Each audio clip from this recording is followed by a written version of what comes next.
Simon is a man who knows what he wants. He's not a pushover. He's got defined ways of doing things and not doing things. Probably go to Photoshop or a sketchbook and start trying to think about what you might do with it next. Maybe take a photograph of it, stick it in a computer, and rather than and just play around with it, see what bounces off of drawing lines on it, rather than actually drawing the lines on. Do you ever use Photoshop? No, never. Never used it. Simon is quite a powerhouse. He makes a living from painting, writing and songwriting. He's recorded an album, and also from property. He drives a car without any special equipment. He has 4 children by 2 mothers, and he sees them regularly.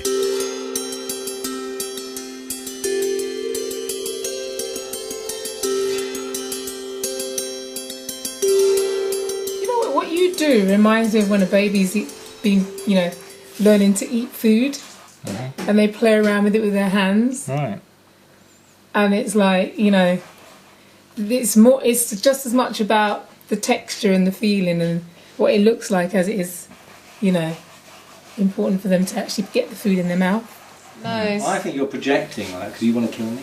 No, I just think the way... See, I see it. The way that storm is moving, it's like pointing at her, And I don't think she's a victim either. I don't see it as a storm either. I see it as a beautiful, kind of cloud. I don't think she's a victim. I think she's part of the problem.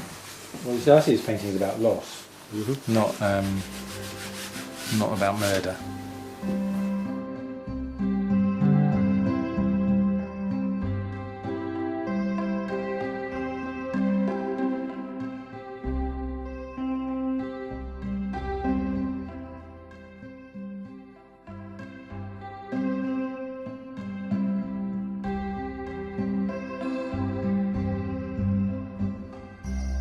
I started my course 5 months pregnant with my 3rd daughter, unbeknown to everyone else.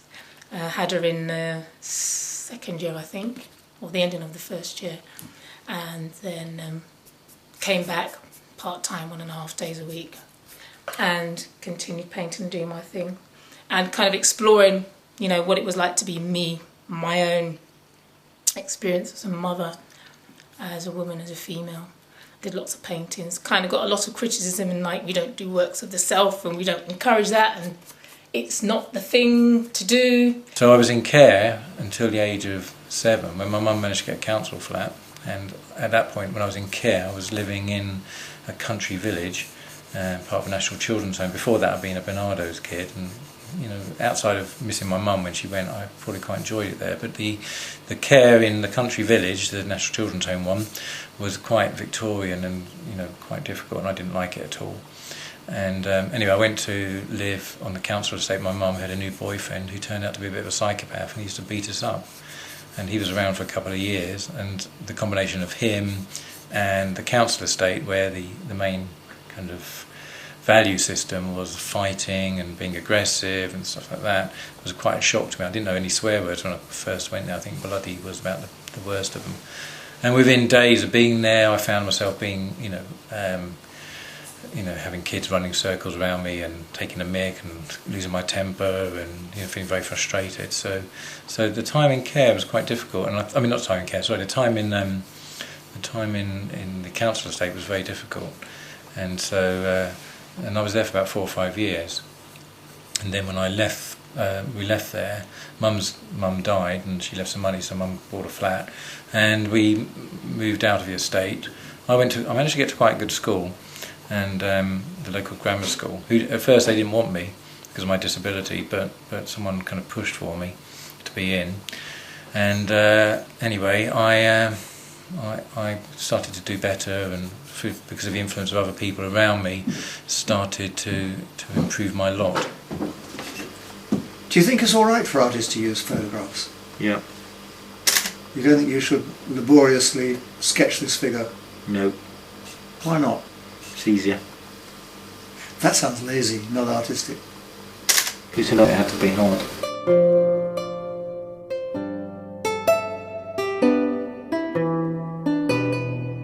So, as the only spare man around, I'm getting painted. But is he asleep, or could he be dead?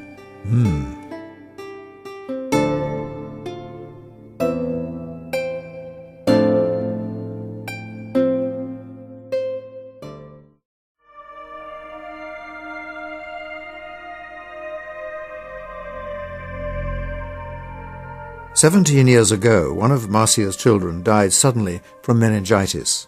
Later, she did this painting. This painting is called Grief Cycle, and I wanted to portray the stages of grief. And I like the idea of this, the three bodies I thought would sit really well on the canvas. And the first body is myself, in a state of numbness and despair. That bit where it's like, oh God, this is not happening to me.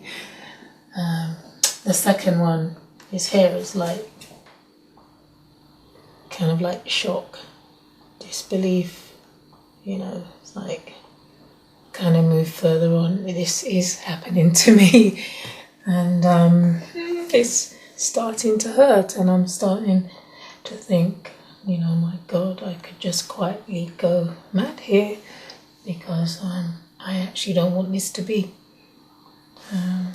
This third one here now is deep, deep pain, anger, torment. And I'm almost losing consciousness in my body. The temperature's changed completely, because I wanted to portray myself as a being I don't even know, who's kind of, dabbled with the thought of just not being here because the pain is just too much to bear. And that's where I am.